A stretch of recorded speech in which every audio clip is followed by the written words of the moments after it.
How's it going, everyone? This is Tom. Today I'm very excited. I've got the iPad mini 2 with Retina Display in front of me. This is obviously a little bit of a random release by Apple. They just kind of decided to release it today. I went down to my local Apple store and luckily they had some in stock. This is the 16GB Wi-Fi silver model. I've got the black on order, so that will be coming and that I'll bring you a video on that separately. But I see no reason not to crack on. Let's just jump in straight into the unboxing. This release by Apple is obviously quite incremental unless you were very much looking forward to the Retina display on the iPad mini 2. I would imagine if you are, you'd probably held out and waited for this one rather than go and buying the iPad mini 1. As we slide the box off, as you can see, we are presented with the iPad mini 2 itself and the display, which is obviously the main selling point of this iPad, coming in with a huge resolution of 2048 by 1536, a PPI of 326. Moving that over to the side for just a second, obviously we get some documentation, and inside there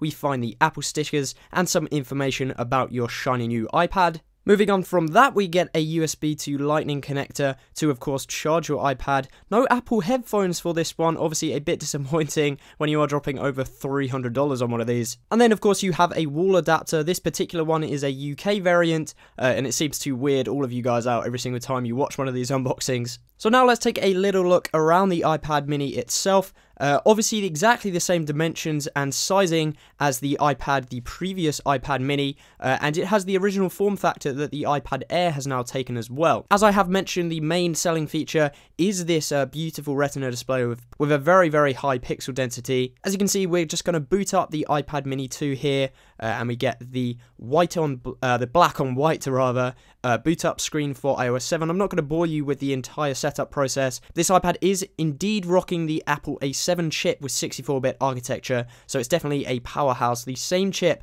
in fact, as the new iPad Air as well, so it should be very speedy. And after completing Apple's entire setup, here we are presented with iOS 7 running on the iPad mini 2. Obviously, I'm going to have a much more in-depth video going over the display quality on the iPad mini 2, but as you can see, this is the standard iPad mini, the old generation, and as we slide over to the left, compare the music application with this, it is clear that it's just a much more pixel-dense screen. Just text looks so much better on the iPad mini 2, but of course that is its main selling point, so it may not be worth an upgrade to you, it may be. That pretty much wraps up this video, guys. Again, I'm going to be bringing you a ton of content on this new tablet, so make sure you subscribe for that. If you have enjoyed or found this video helpful, definitely drop it a like, it really helps out my channel. Let me know your opinion on the new iPad down in the comments, and I will catch you next time.